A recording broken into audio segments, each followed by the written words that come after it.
Hi everyone, this is Kiva Vlogs, a Filipino reactor based here in Saudi Arabia, and welcome back to my channel. Agad-agad gawin natin reaction video ang David Licao ko sa Instagram video, and of course, Barda din as well. Isasama din natin to ang Barda na to. Hindi kasi nagkasya sa isang video, sana pagkasyahin ko silang dalawa. So alam na una yung talak. Kung gusto nyo ng talak ngayong umaga, yung real talk, doon tayo. Doon kayo sa isang video ko kasi medyo mahaba-haba ang talak doon.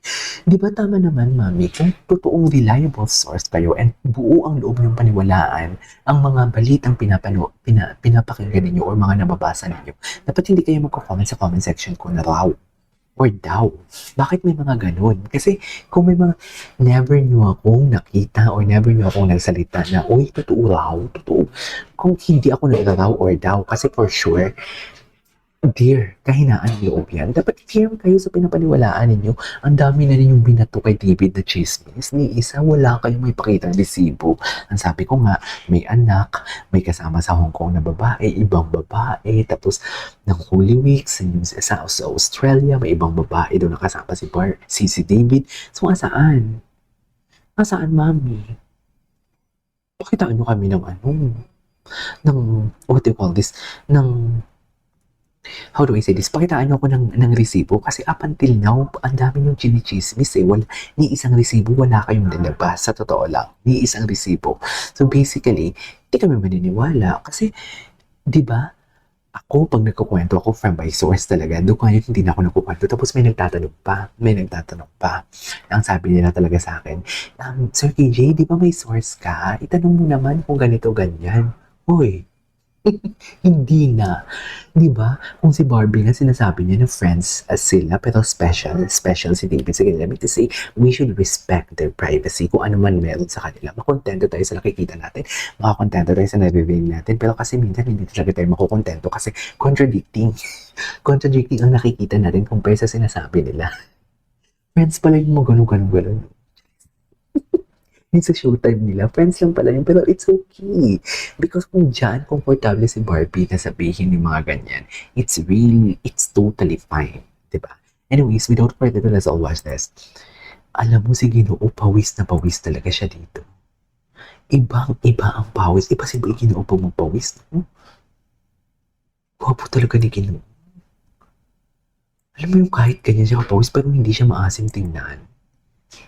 You know what I mean? Hindi naman siguro umaasim si Ginoo, di ba? Jeez. Napalagay niyo, hindi naman siguro. What do you think? Please comment down below kung umaasim ang Ginoo natin. Hindi ganun. Ang lala naman ito. Ang lala naman ito, Mami. Anyways, gwapo ni Ginoo. Ang gwapo ni Ginoo. Suffer. Anyways, punta tayo sa tag. Ang mga tag, ito, may tag siya dito.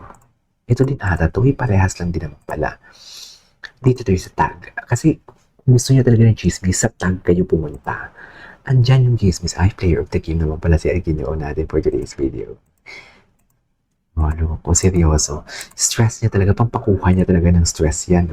Ay, ito. Sa video na to, hindi porket pogi si David, sabihin ko agad na masarap yung pagkain niya. Ay, gagawin natin sige. ang ultimate honest food review sa isa sa pinakasikat na restaurant ni David Licao ko. Mhm. Sa puting t-shirt ko, cheers.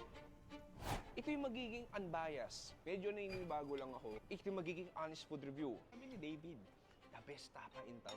Naku, David ha. At higit sa lahat, kung masarap nga ba yung mga pagkain, Sarap. niya. Yun ang gusto ko. Kaya binintay natin. Kung meron kang feedback, kahit hindi maganda, bulong mo na lang.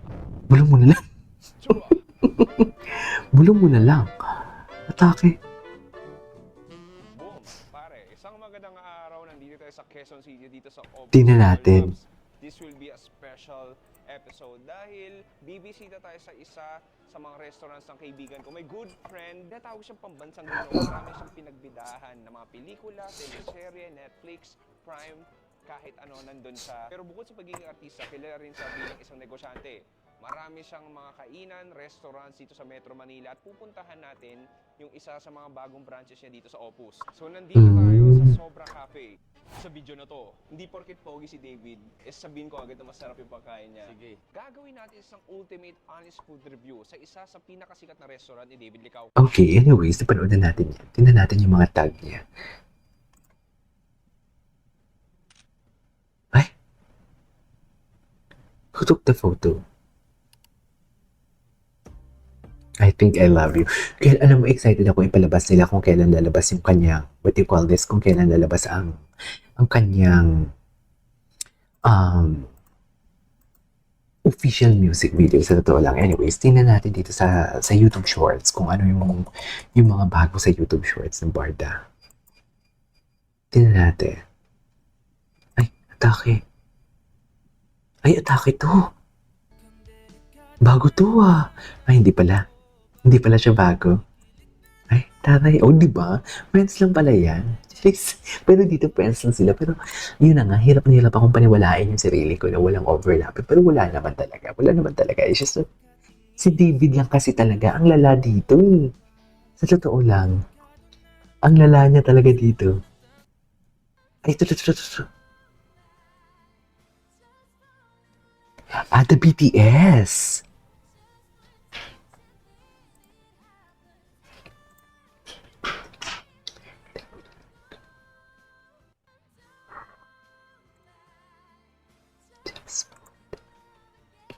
Okay. O, di ba? Yung mga ganitong eksena, sa palagay nyo, kung sasabihin ni Barbie na friends, mapapalagay yung loob ninyo. Kasi ako hindi mapapalagay yung loob ko eh. Sa nakikita ko, very contradictory, pero it's okay. Ang sabi ko nga, baka humingi lang talaga sila ng peace. So, huwag natin pilitin. Huwag natin pilitin. Doon pa din tayo sa, okay, friends, pero special, friends, pero they care a lot, something like that. It's okay. It's totally fine. It depends on your interpretation na lang din naman talaga. Depende na lang talaga yan sa inyo, sa pagkakaintindi nyo, kung paano nyo intindihin. Right?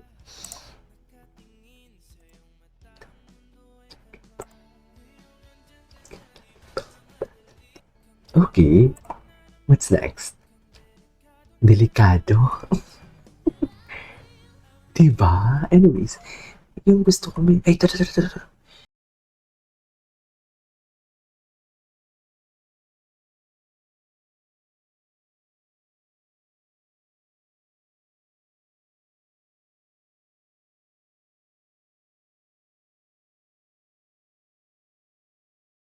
Okay. What's next? Oh, loko. Ay, makatitig. O, diba? Iba talaga yung titig niya. Kaya hirap na hirap din tayo eh. Hirap na hirap din tayo. Pwede ba yun? Kaya hirap na hirap din tayo for today's video. Ay. Ay, sana all. Ay, taray. Barbie, paano pangandi eh? Kasi ngayon ko lang ito nakita. Atake sila dito. Ngayon ko lang ito napanood, gagis. Ay. Okay. No. Maghanap pa tayo ng iba. Ito. Oh, what you see? DVD ko. Oh, di ba? Anyways, lipat tayo sa TikTok. This is Kiki Vlog. See you in the next vlog. Bye.